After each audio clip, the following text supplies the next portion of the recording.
Olá, sejam bem-vindos e bem-vindas ao Emílias Podcast, uma das vertentes do programa de extensão Emílias Armação e Bits da UTF-PR Curitiba. Nosso objetivo é incentivar a presença de mulheres na área da tecnologia com foco em computação.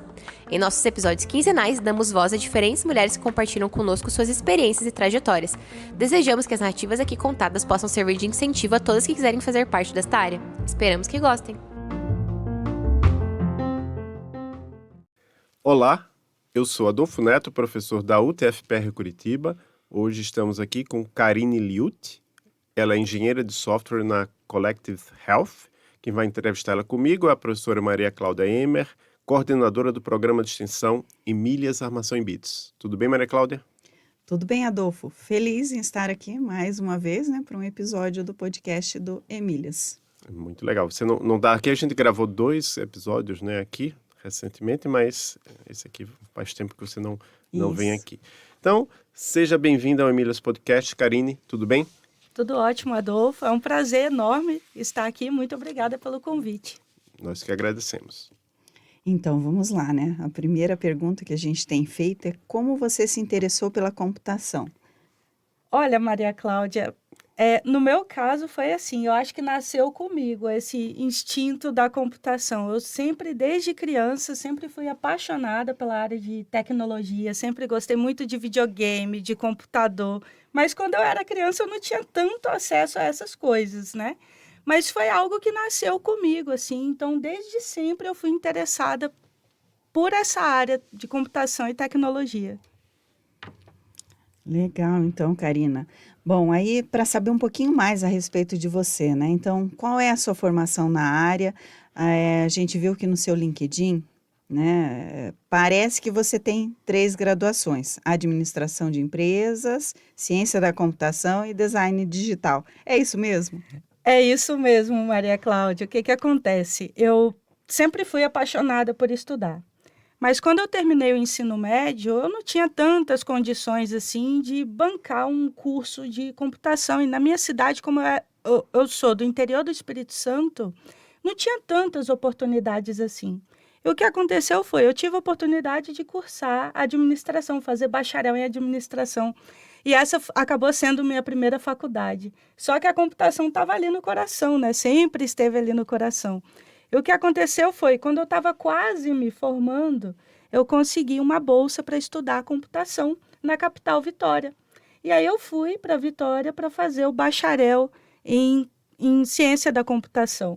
E no fim eu estava ali já no período de provas da faculdade de administração, então eu consegui conciliar essa transição, acabei me formando nas 2 faculdades, tanto o bacharel em administração como o bacharel em ciência da computação.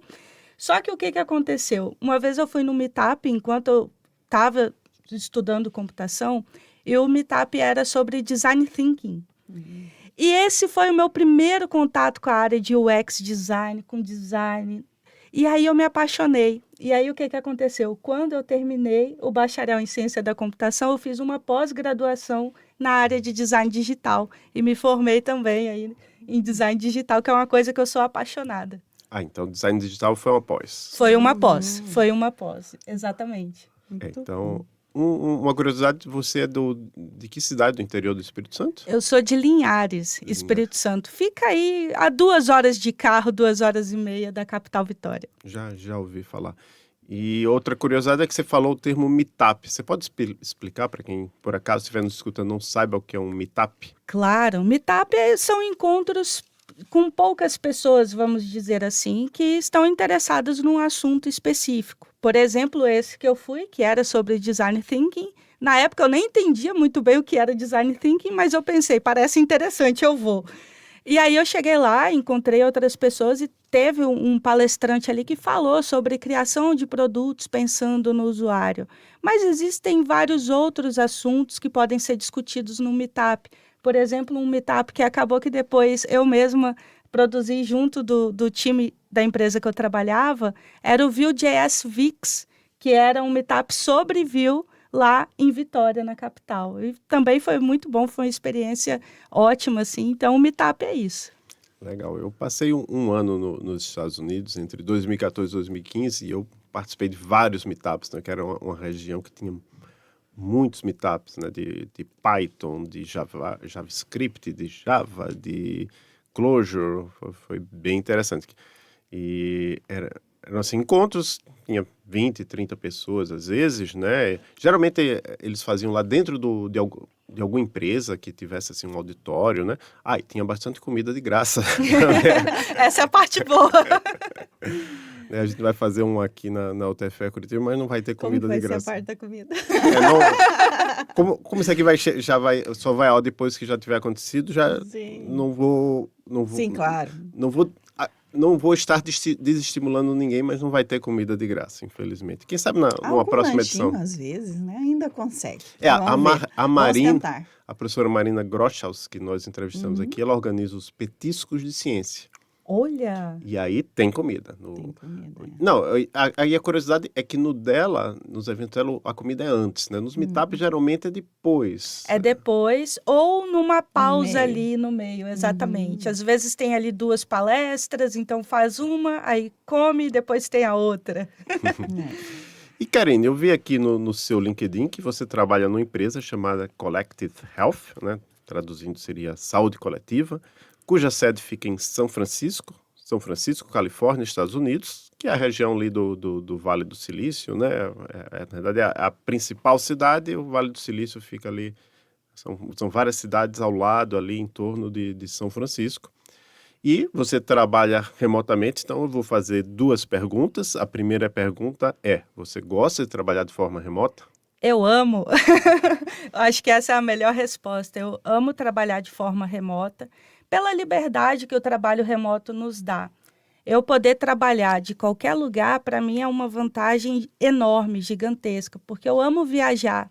Então, ter a experiência de poder trabalhar e, ao mesmo tempo, viajar para um lugar diferente, conhecer um lugar diferente ali nos momentos fora do horário de trabalho e viver uma experiência, uma cultura diferente enquanto eu consigo fazer o meu trabalho, para mim é uma experiência enorme, assim, gigantesca, que eu nunca pensei que eu pudesse ter esse privilégio. E aqui tem até uma curiosidade que eu gostaria de compartilhar. Na época da pandemia, quando começou a pandemia, que nós, né, todo mundo foi obrigado a trabalhar remotamente, até aquele momento eu tinha medo de trabalhar remoto, porque eu pensava assim, eu não vou dar conta, não tem como eu trabalhar remoto, porque eu via várias vagas ali de trabalho remoto, eu pensava assim, eu não vou conseguir, não posso, porque tem que ter alguém do meu lado ali para na hora que eu precisar de ajuda, poder chamar alguém para me ajudar. Mas, no fim, acabou que foi uma experiência muito interessante, porque quando nós fomos colocadas e colocados nesse ambiente do trabalho remoto, de estar dentro de casa trabalhando, eu comecei a perceber que as pessoas me procuravam para tirar dúvidas. E aí eu falei, gente, como assim? Eu estou ajudando mais as pessoas do que, de repente, precisando, chamando alguém. E aí acabou coincidindo que eu li num livro sobre isso, falando assim, que a gente identifica, de certa forma, que nós somos uma referência quando as pessoas nos procuram. E aí eu fiquei muito feliz quando eu vi isso e ganhei mais confiança também no trabalho remoto. Hoje em dia, todas as oportunidades que aparecerem de agora para frente, eu sempre vou considerar, sempre que possível, uma oportunidade remota, porque não faz sentido desenvolver software tendo que estar presencialmente num lugar. Para mim, isso não faz mais sentido, a menos que sejam ocasiões muito específicas, contextos muito específicos. Então, respondendo a sua pergunta, eu amo trabalhar remotamente pelos vários benefícios que isso dá. E agora, antes da segunda pergunta, Adolfo, eu quero perguntar por que você escolheu estar em Curitiba agora? Foi uma coincidência estar aqui, porque, assim, eu estava em Vitória, eu trabalhava numa empresa lá e fazia faculdade. E aí, o que aconteceu? Eu fui indicada por um amigo, porque ele fez uma entrevista na época para trabalhar na Contabilizei, startup daqui de Curitiba.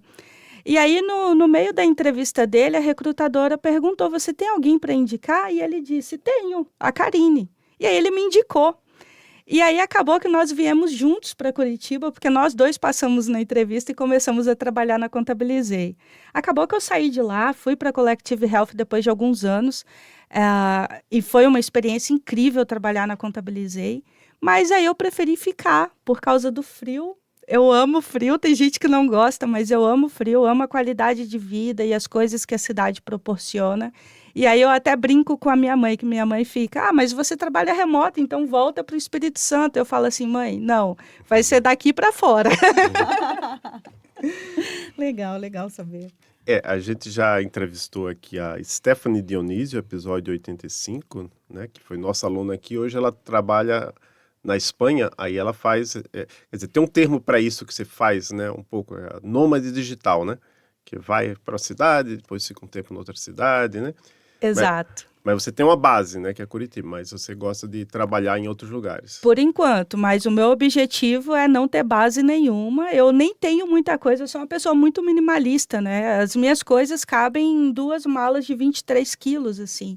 Então, então, o meu objetivo mesmo é poder, em algum momento aí da vida, trabalhar como nômade mesmo e ter outras experiências e não ter base nenhuma. Depois eu penso nisso. Legal. E eu tava procurando aqui, mas eu não achei, mas eu acho que foi no episódio da Cari Silveira que a gente teve, na verdade, como podcaster por um dia, o Lincoln Xavier. Ele realmente... Acho que ele tem uma base na Bahia, mas também ele roda o mundo.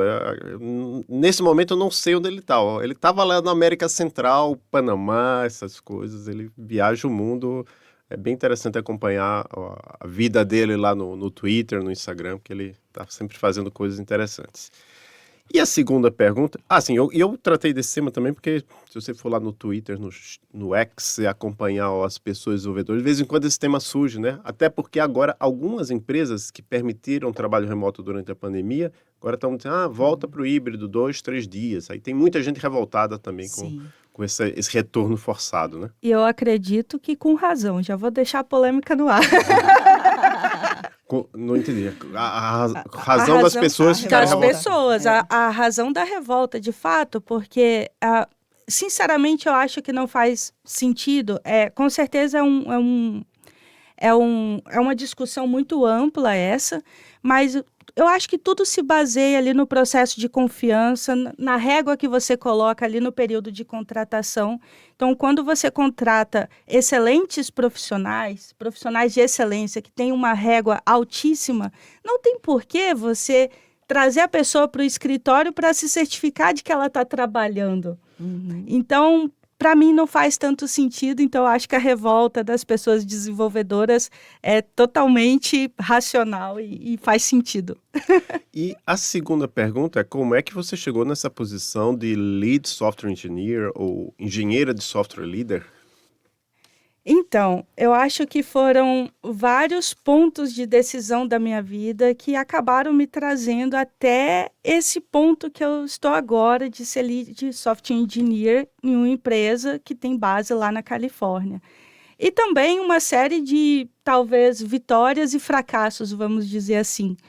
Porque o que aconteceu? Eu recebi uma oportunidade, inicialmente, enquanto eu estava trabalhando em outra empresa, e essa oportunidade era para trabalhar para uma empresa do Canadá, com tudo pago. Eles iam pagar visto, iam pagar todo o processo de mudança para lá, iam pagar tudo. E o meu sonho era morar no Canadá. Sempre foi, ainda é, e estou me planejando para, nos próximos 2 anos, poder fazer essa migração. E aí, o que aconteceu? Eu fiz o processo de entrevista todo ali, completo, contei a minha experiência, o currículo, tudo, né, de impacto que eu trouxe positivamente para as empresas pelas quais eu passei. E aí o feedback do recrutador na época foi o seguinte: olha, você tem todas as qualificações que a gente precisa, qualificações técnicas, mas tem um problema. O seu inglês não tem fit com o que a gente precisa. E aquilo, assim, para mim foi um choque, né? E de fato, o meu inglês não era lá essas coisas. Eu estudava, mas não era aquele estudo profundo, era sempre aquela coisa ali, não passo fome, eu sei um pouquinho e tal. E a partir daquele momento eu passei, de fato, a estudar inglês, a levar a sério. Então, acredito que esse foi o marco inicial até chegar nessa posição que eu estou hoje. Acabou que 6 meses depois eu fiz uma entrevista para trabalhar nessa empresa, agora trabalhar remotamente para a Collective Health. E aí o que aconteceu?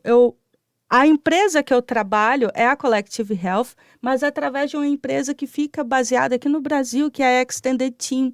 E a gente trabalha para a Collective Health através de um processo que se chama contractor. Então, eu sou contractor lá na Collective Health. Mas passei nos 2 processos, tanto na pré-seleção aqui quanto na entrevista lá. E aí eu comecei a trabalhar lá como Senior Software Engineer. E aí foi um processo interessante, porque até outro dia um rapaz me procurou no Twitter pedindo algumas dicas, e aí ele me fez uma pergunta que foi muito interessante, porque foi assim, na Contabilizei, onde eu estava anteriormente, eu já estava como Tech Leader. E aí eu saí da função de Tech Leader para virar Senior Software Engineer. E a pergunta dele foi, por que você fez esse downgrade? E aí eu falei com ele, eu expliquei o seguinte, é uma questão de contexto de vida e de objetivos de médio e longo prazo. Meu objetivo é ir para o Canadá. Então, ter o contato com a língua inglesa, poder ter contato com a cultura já do norte, né, da América do Norte, com certeza vai facilitar. Então, tudo começou aí. Comecei na Collective Health como Senior Software Engineer. E aí, o que aconteceu? Depois de 1 ano e meio, enquanto eu estava trabalhando lá, um colega que era lead do time precisou sair da função. Ele foi para outro time, então ele saiu dessa função de lead. E aí ele comentou comigo, Karine, eu vou para outro time, porque eu por uma série de razões, de contextos dentro da empresa, e eu gostaria de te indicar para você assumir essa posição, porque eu acho que você tem as competências que o time precisa. E aí ele perguntou, você topa? Porque se você topar, eu te indico para a nossa gestão. Eu falei, sim, claro. E aí foi assim que aconteceu. Então ele me recomendou para a nossa gestão de lá, e aí o meu gestor veio conversar comigo. Karine, o seu colega te recomendou, a gente percebe que você tem as qualificações que a gente precisa, questão de flexibilidade, uma série de outras coisas, também falando aí da parte técnica. E perguntou novamente, você aceita mesmo? Eu disse, sim, claro, vamos lá, vamos para cima, né? E aí acabou acontecendo. Então foi dessa forma, assim, de maneira bem resumida, mas trazendo também os pontos de decisão aí da história que me fizeram chegar até aqui. Então, eu acho que o processo aí foi um pouco longo, eu não esperava, eu nunca almejei, nunca fui o tipo de profissional que pensava assim, não, agora eu sou júnior, agora eu quero ser pleno. Eu sou pleno, agora eu quero ser sênior. Para mim, eu sempre tive, na minha perspectiva, no meu interior, o seguinte, eu tenho que fazer um bom trabalho, independente da posição que eu estou e onde eu estou. Não só pela empresa, mas por mim também, porque eu quero ser uma boa profissional, quero fazer as coisas com perfeição, com carinho, com zelo. Então, eu acho que todo o resto acabou meio que acontecendo a partir dessa perspectiva. É lógico que eu tive ali boas gestões, pessoas que realmente reconheceram esse trabalho, não só gestão, mas também colegas, porque eu acho que o principal medidor, o termômetro é quem é nosso par, quem é nossa par ali, quem está do nosso lado. Então, acabou acontecendo devido a esses fatores. Certo. Eu acho bem importante, né, que no nosso podcast aqui do Emílias sejam relatadas todas essas trajetórias, sabe? Porque acabam mostrando também que você, mesmo não almejando, né, diretamente assim, porque eu vou fazer isso para conseguir aquilo, você acaba conseguindo se você fizer um bom trabalho. Acho que isso é bem importante, Karina. Bom, aí para contar um pouco mais, né, a respeito do que você faz, então a gente quer saber o que você faz como uma engenheira de software líder e quais são as suas funções e de que tecnologias e conhecimentos você precisa na empresa em que você trabalha ou nessa posição. Perfeito. Então, eu auxilio alguns colegas do time e às vezes até de outros times para tirar bloqueios, tirar dúvidas e até dar um direcionamento, muitas vezes técnico, do que precisa ser feito. Às vezes um direcionamento negocial também. Além disso, eu participo de todos os processos de release que nós temos do nosso sistema, da Collective Health, incluindo o processo de validação de ticket, interface com QA, que é a pessoa ali que faz todos os testes de qualidade para ver se está tudo certo. E também eu faço essa interface com o time de desenvolvimento. Então, a pessoa QA que faz os testes, muitas vezes me procura e pergunta, é essa a função esperada para essa situação específica? E aí, quando não é, às vezes eu preciso direcionar, às vezes eu mesma ali já pego e resolvo quando é alguma coisa pequena, e aí a gente vai ajustando. Então, tem esse processo, tudo que envolve esse processo de release, de integração contínua e tudo mais, eu acompanho e faço parte também. Além disso, o processo de publicação e documentação mesmo. Então, vamos publicar todo esse pacotinho aqui de alterações do sistema na próxima semana. A gente tem um calendário que a gente segue. Então, todo o processo que envolve da publicação ali e a documentação posterior também, com todos os tickets que foram entregues naquela release, naquela versão do sistema, todo esse processo eu também acompanho, registro e faço parte. Além disso, administro dailies, reuniões com o time de desenvolvimento, auxilio a minha gestão também na delegação de algumas tarefas. Então, tem uma tarefa específica que precisa ser feita. Quem é a melhor pessoa para fazer essa tarefa? Quem tem mais conhecimento? Para quem que a gente pode direcionar? Para quem que a gente pode dar um desafio maior? Então, tudo isso também eu auxilio. E agora, parte de conhecimentos técnicos. O que eu preciso ali? Principalmente JavaScript. JavaScript eu acho que é a base de tudo, porque eu sou desenvolvedora web também. Agora eu exerço essa função.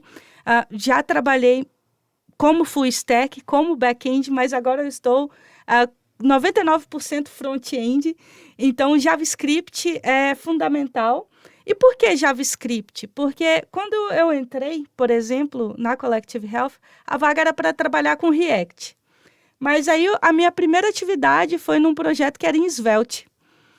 Mas o Svelte é outra coisa, não é React, e aí como é que fica? Então, o JavaScript eu acho que entra nisso, porque quando a gente tem a base do JavaScript, seja Svelte, seja Angular, React ou Vue, ou qualquer outra tecnologia, a gente consegue ali dominar com um pouquinho de esforço e estudo, a curva de aprendizado ela diminui.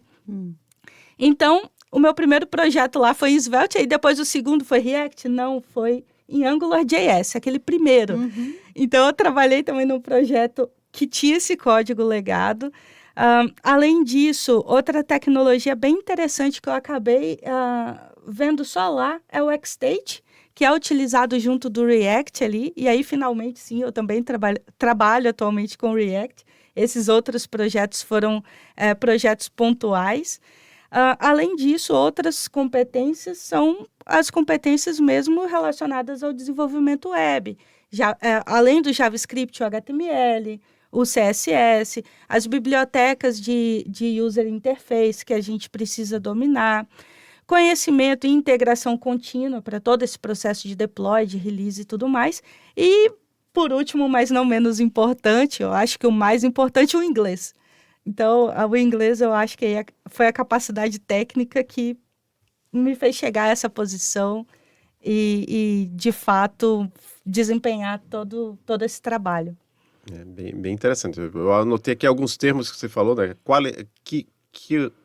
Quality Assurance, né? Garantia de qualidade, Release, JavaScript. São várias coisas que nem todas as pessoas vão aprender aqui nos nossos cursos de engenharia de computação e sistema de informação. Vai ter que ter alguma coisa complementar, mas é um bom caminho, né? É um bom começo fazer isso. Você provavelmente foi aprendendo isso ao longo da sua carreira e não só na sua formação. E sabe o que eu gostei que você falou? Que a gente precisa da base, né? Então, se você tiver JavaScript, né? Aqui a gente tem disciplina que trata disso, né? Aí você vai conseguir usar essas tecnologias. E essa é uma pergunta que muitas vezes vem dos nossos alunos, né? Por que nós não vemos isso, aquilo, aquele outro que está no mercado? Mas nós não vemos por isso, porque a gente precisa dar a base para que eles possam desenvolver qualquer coisa, né? Em qualquer tecnologia. Exato. Então, eu adorei a sua fala. Eu só sinto assim, eu acho que algumas empresas, às vezes, pedem estagiários nossos, né? Às vezes elas acham que a gente já quer um estagiário que saiba, sei lá, programar na linguagem X. Não, peraí, é um Não, estagiário. é um Contrata, dá um treinamento. A pessoa sai daqui sabendo, depois do ano, sabe programar em C, talvez em Sim. Java, mas não vai saber a linguagem. Uma linguagem que eu gosto muito é Elixir. Nenhum aluno nosso, por conta do curso, vai saber Elixir. Mas ele é capaz de aprender Elixir. Elixir é uma linguagem simples. Então, se você precisa de um estagiário de Elixir, dá um treinamento. Né? E é essa a ideia do estágio, né? Essa Treinar, é a ideia do estágio. não Mas ter mais um funcionário da empresa, né? Que já saiba, já chegue pronto. As Treinar. empresas têm que saber disso. E aí, você é cofundadora da Hackfaesa, uma hackathon, né? Ou uma hackatona, alguns chamam, né? Hackatona, coloca no feminino, porque o tom vem de maratona, né? Então, a gente até organizou aqui, um tempo atrás, uma datathon, né? Que foi uma hackathon para dados, com uma aluna nossa chamada Miriam Nogueira, já se formou, tá no Paraguai agora, e foi entrevistada também lá no começo do podcast. Mas você pode nos contar um pouco sobre essa experiência de ter fundado essa hackatona? Claro, claro. Então, Hackfaesa foi um evento que eu criei junto do meu amigo Celso Palmeira. E foi engraçado o jeito que a gente se conheceu, porque eu tinha uma professora que me levava embora todos os dias para casa, porque teve um período que eu estava meio sem grana, assim, meio sem dinheiro, e ela morava perto da minha casa. E aí ela dizia, Karine, você quer uma carona para ir embora? E ela, no caminho, ela sempre comentava sobre um aluno que tinha ido fazer intercâmbio nos Estados Unidos. E esse aluno era o Celso. Só que o Celso, um tempo depois, voltou para a Vitória, voltou para o campus, voltou para a FAESA para estudar lá. E aí ela me apresentou para o Celso. Olha, Karine, esse aqui é o Celso, prazer, tudo bem? E aí ficou ali. Um ano depois, o Celso veio até mim e falou assim, Karine, eu participei de um hackathon lá nos Estados Unidos. Eu gostei muito do formato, da ideia, e queria fazer alguma coisa aqui na FAESA também, que era a faculdade que a gente estudava. Você topa fazer comigo? Porque a professora Cíntia falou tão bem de você e tudo mais. Vamos fazer juntos esse evento? Eu falei, vamos. E aí, o que aconteceu? A gente começou com a ideia do evento, só que a gente queria fazer algo totalmente diferente do que a gente já conhecia e já havia sido feito. O nosso objetivo inicial era que os estudantes, os alunos e alunas ali do campus tivessem a oportunidade de apresentar o trabalho que eles e elas desenvolvessem para empresas, e não apenas para colegas ou professores, mas também para empresas do mercado da cidade, lá de Vitória, no Espírito Santo. E aí, o outro objetivo era que cada pessoa, cada grupo montado para esse evento, ele seria essas pessoas seriam donas das ideias que elas tivessem. Então, diferente de outros hackathons, que o objetivo é, você vai fazer, mas a propriedade intelectual é minha, nesse evento, não. A propriedade intelectual era do grupo.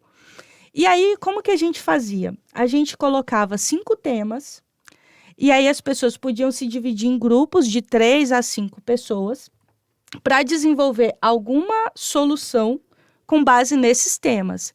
E os temas eram sempre voltados para alguma coisa que resolvesse algum problema da comunidade, ou algum problema da cidade, ou algum problema de forma geral, mas voltado para soluções sociais, digamos assim. E aí, qual foi a nossa ideia? A gente pedia patrocínio para empresas da região, e aí tinha um tipo de patrocínio que era o Platinum, que a gente chamava. Esse patrocínio Platinum era a empresa financiava, porque aí com o valor que a gente ganhava, a gente fazia coffee break e montava toda a estrutura, dava brindes e tudo mais. E quem dava, a empresa que dava esse patrocínio Platinum, tinha também uma posição de avaliação dos projetos. Então, a gente tinha uma banca avaliadora de até 5 pessoas, e aí cada empresa designava uma pessoa para ser a pessoa avaliadora. E aí o hackathon funcionava assim, durava o dia inteiro. No final do dia, as equipes iam e apresentavam os projetos. E eu perdi as contas, sinceramente, eu perdi as contas de quantas pessoas foram contratadas com esse evento.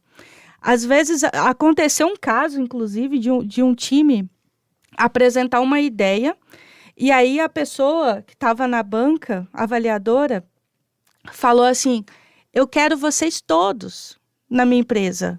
Eu vou contratar os 5. E realmente foi isso que aconteceu, levou os 5. Então, assim, foi uma experiência incrível. Acabou que na primeira edição do Hack Faesa, eu fui contratada. Eu era organizadora e acabei sendo contratada também. Um abraço para o Antônio Tatagiba, lá da Inflow, que foi a pessoa que me encontrou e me contratou. E foi bem ali no início de 2016, a primeira edição do evento. E foi muito legal essa experiência também. E, por fim, o evento foi tão legal, deu tão certo, porque teve apoio da faculdade, do reitor, dos professores e professoras da área de computação e também das empresas ao redor ali da cidade. E aí deu tão certo que depois a faculdade colocou no calendário acadêmico. Então isso entrou, o evento continua acontecendo. Eu e o Celso passamos o bastão para outros alunos e alunas que estavam na faculdade.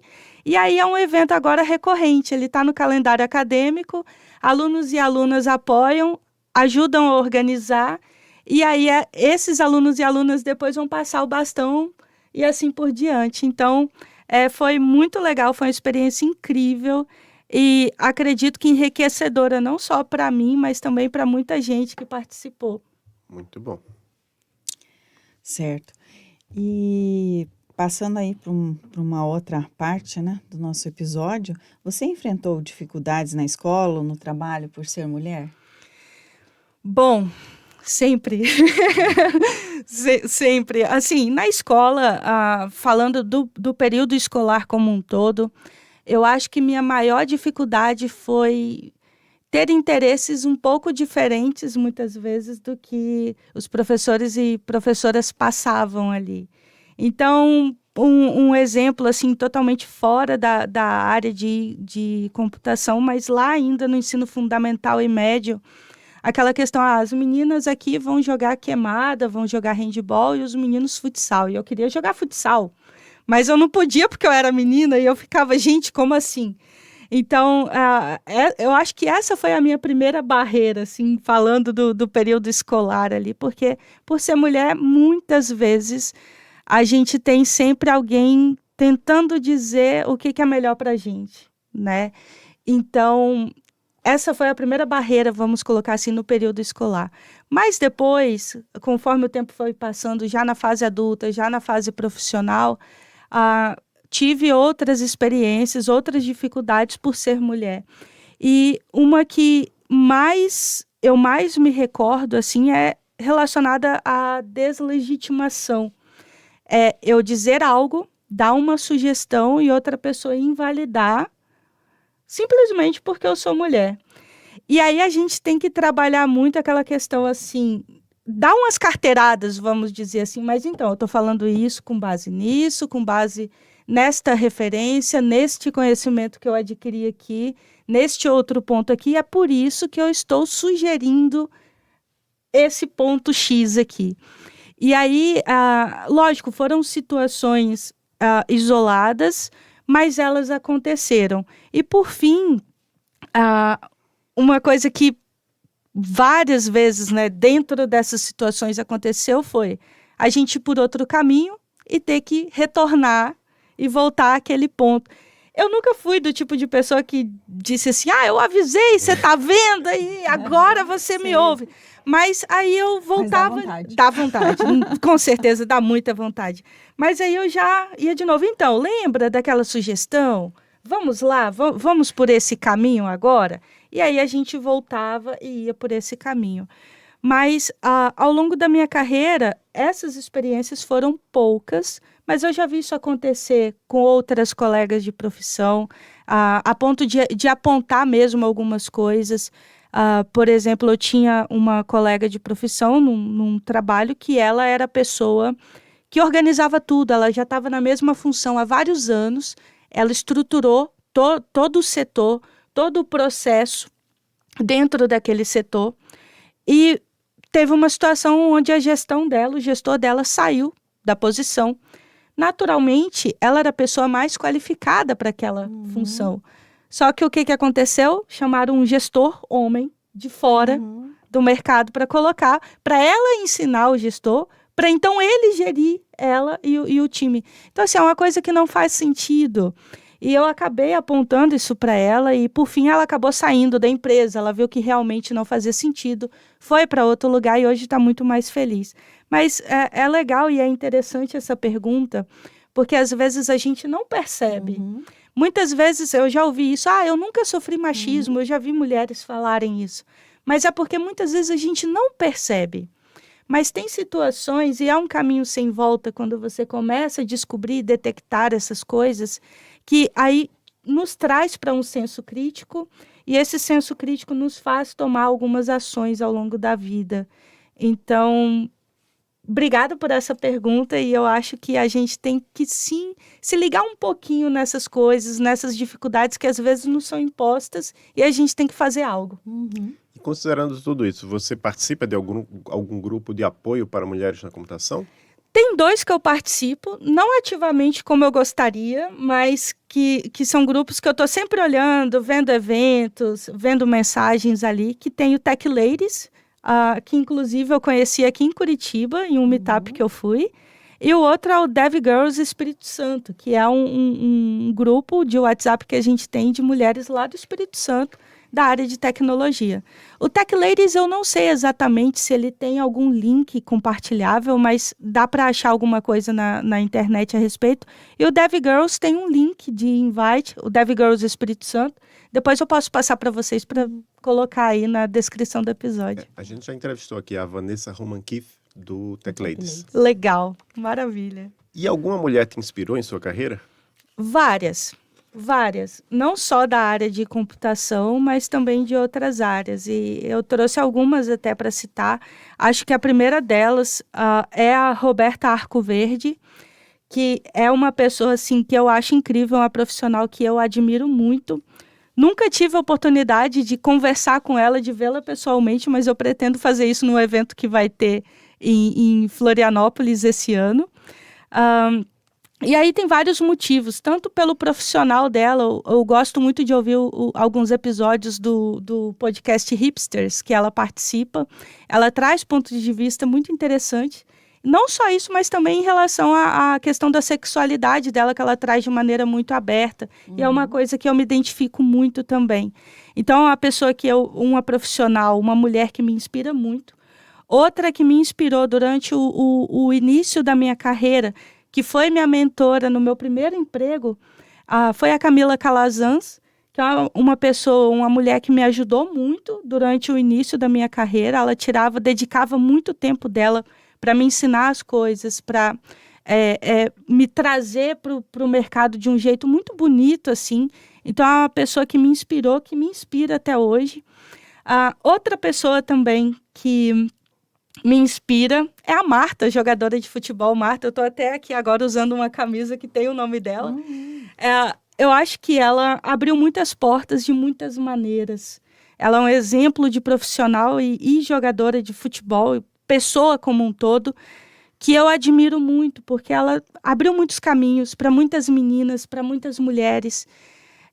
Então, é uma pessoa que me inspira demais na minha vida profissional como um todo. Uma pessoa muito resiliente, que fala, que traz, que debate quando necessário, que traz pontos para a gente pensar.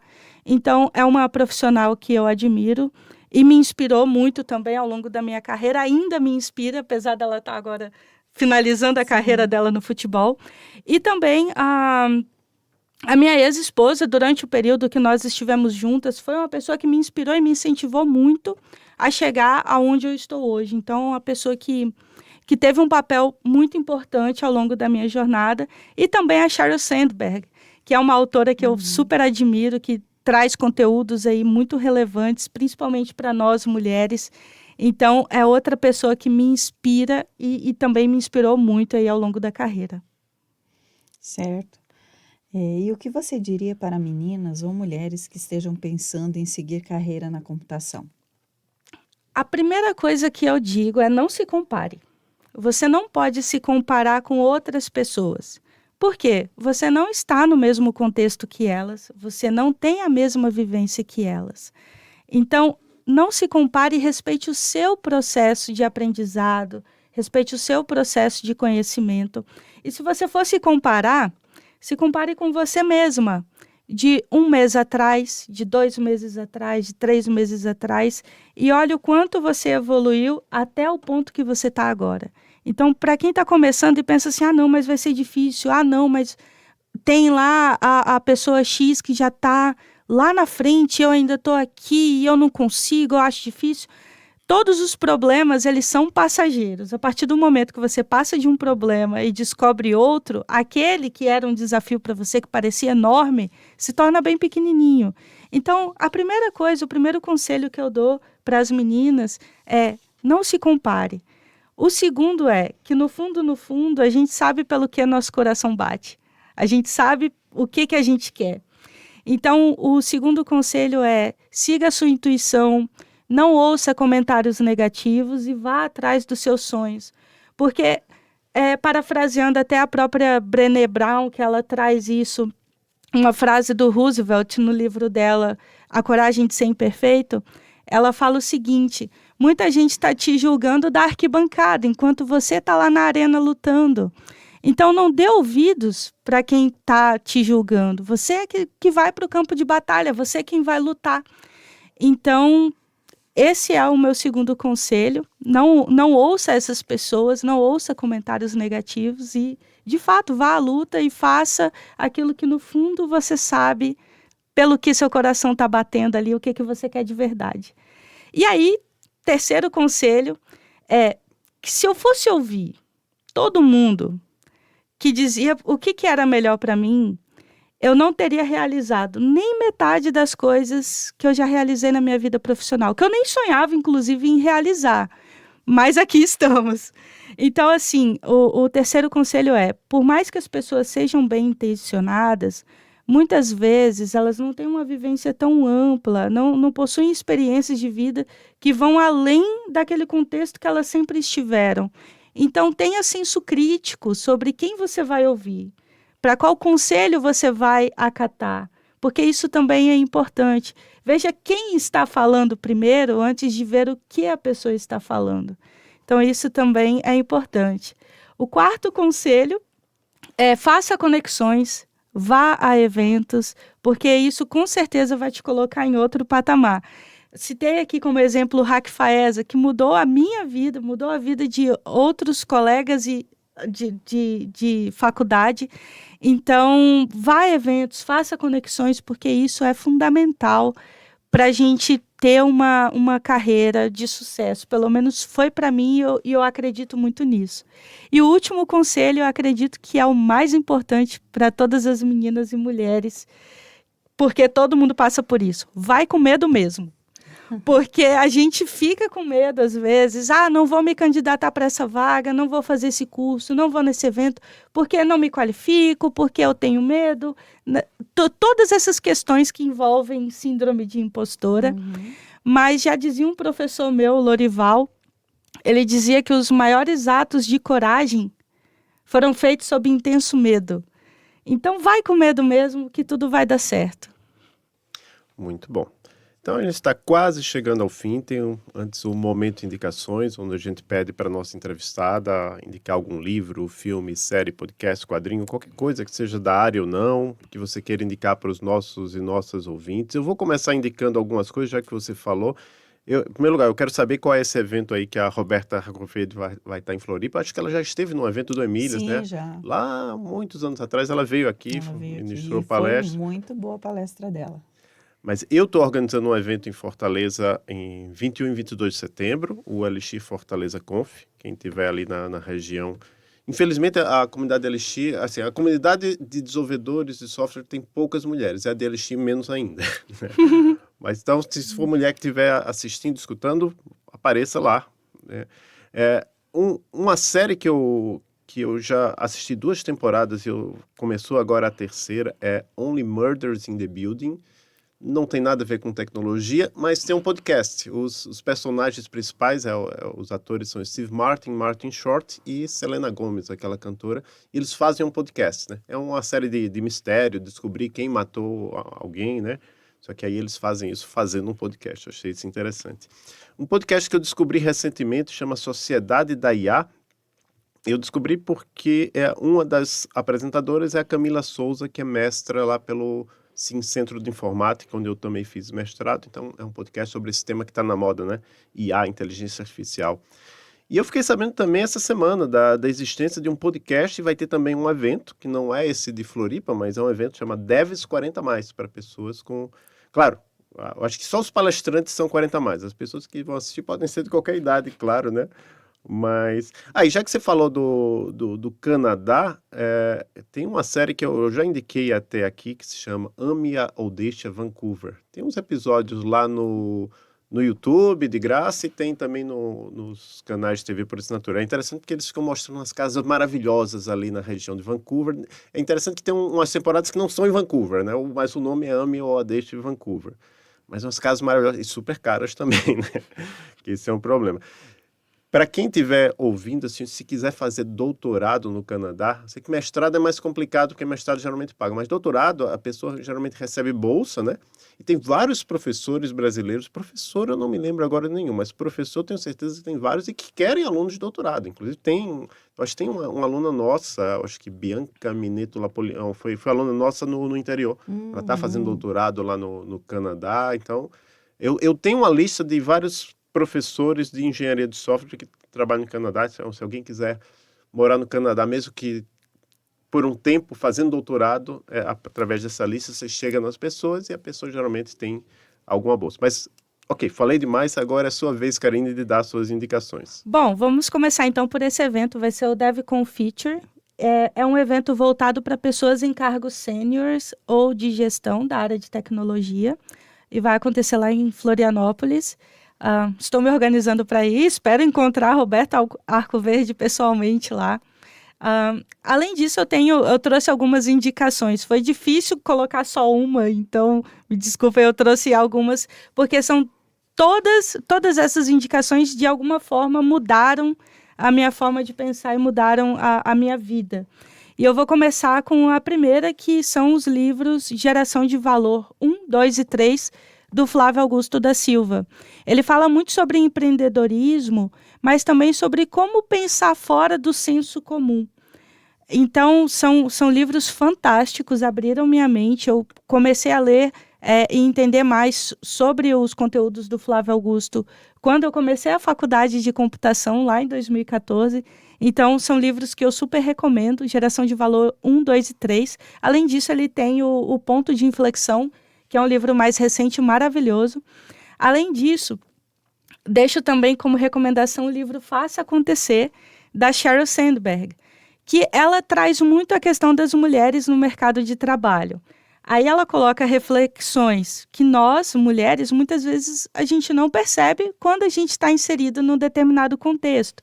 Então, esse livro é interessante porque ela traz pontos da mulher grávida, da mulher mãe, da mulher esposa, e tudo dentro do contexto profissional da mulher, que envolve todos esses outros fatores.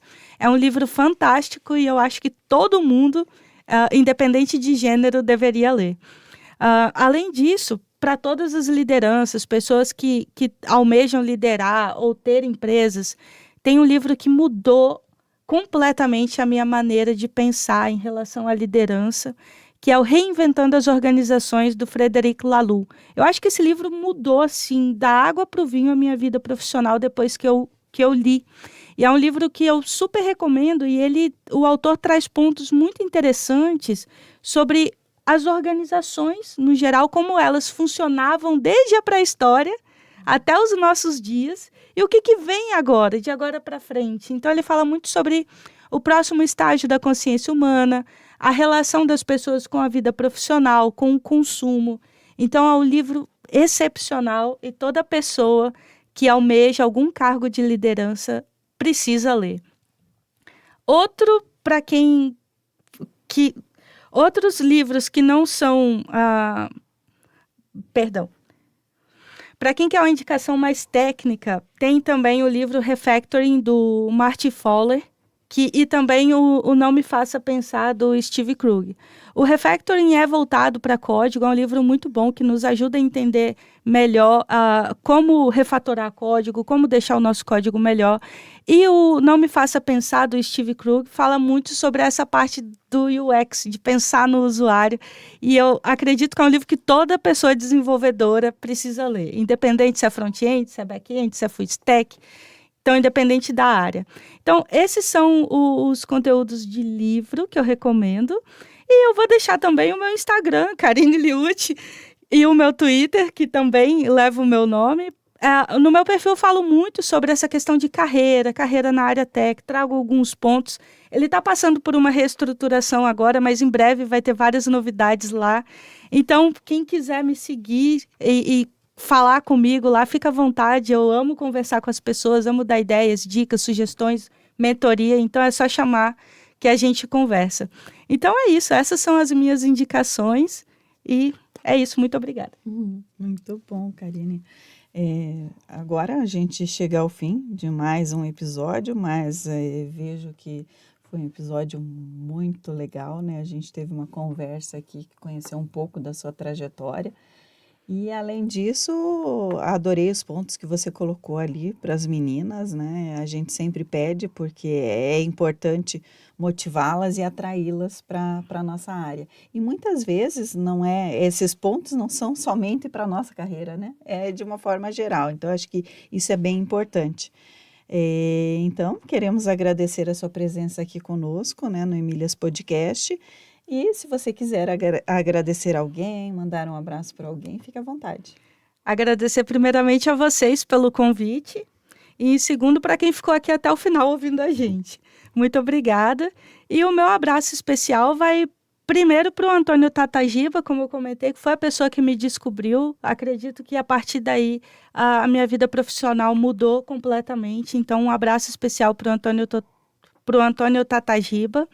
Além disso, meus grandes amigos e mentores, Celso Palmeira e Igor Brás, que foram as pessoas que eu conheci na época da faculdade, meus mentores e veteranos, pessoas que me acompanham e me dão muito apoio até hoje na minha carreira. Então, fica aí o meu abraço especial para eles também. E, além disso, para todas as pessoas ao longo da minha carreira, além desses dois que foram fundamentais, mas todas as outras pessoas que de alguma forma contribuíram para a minha vida acadêmica, para a minha vida profissional. É difícil citar nomes porque a lista é grande, mas já fica aí o meu abraço para todas essas pessoas que trabalharam comigo, que tiveram contato comigo de alguma maneira e me ajudaram durante esse processo. Muito, muito obrigada. Muito obrigado, Karine, Maria Cláudia, e para todos e todas que nos escutaram até agora, até o próximo episódio do Emílias Podcast Mulheres na Computação.